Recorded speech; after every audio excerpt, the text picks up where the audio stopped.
we have this peculiar, pesty desire in this band to never do the obvious.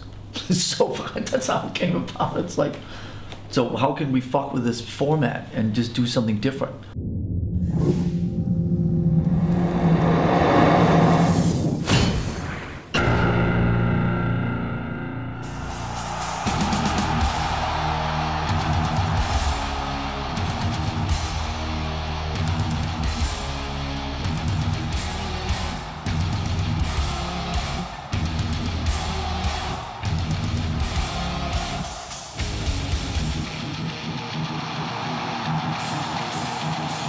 We had a meeting in Belfast at the very end of the Death Magnetic cycle a couple, 3 years ago, and the big 3D film was kind of hovering from, it had been patiently waiting. It's sort of like, I guess it's sort of like, what would be an analogy, like, you know, airplanes that are circling. And they're just circling, and then at some point, now they come into land. So we have all these ideas that just circle, and now it was the big fuck up movie's time to land.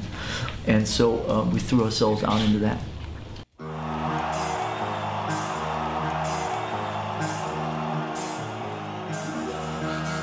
My whole life I've been waiting for that moment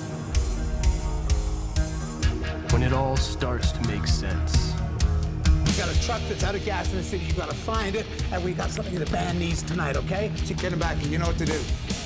The concert film genre has been done so much, and it seems lately that there's one particular way of doing it that almost becomes more, I don't mean this disrespectfully to the bands or to the artists, but they become almost more like commercials, like infomercials is what they say in America.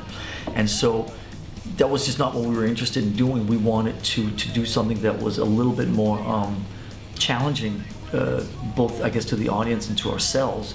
And so we thought that if we would make a film that was set against the background of a concert where there was a dramatic story that sort of weaved itself in and out of a concert setting, that would be unique and different and would be unlike anything that we'd ever seen. I go where they send me.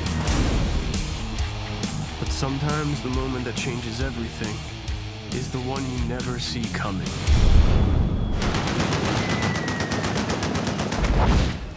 Everything that we did, everything that you see in the film is just for the film. It's created, you know, the concerts were really more like, they were like movie shoots, you know. I guess I would look at the fans as being sort of extras in a movie shoot rather than sort of, not like a regular concert thing. You kind of end up in a situation where, you know, for us up on stage, you know, with all that shtick going on and all that kind of stuff happening that, you know,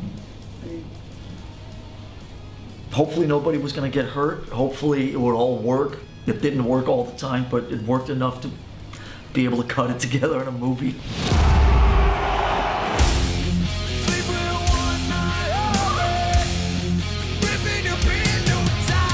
It kept us kind of edgy, and I think that there's an authenticity and a kind of an impulsiveness in it that I'm not sure if you had filmed, let's say we had played 100 shows on that stage, I don't know if it would have had the same kind of energy.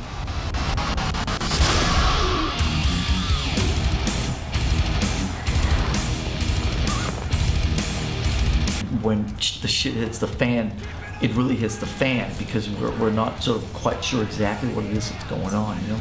There were a couple things that happened with some cameras, and there were a couple of pretty nutty moments. We had a lot of footage to draw from. But definitely having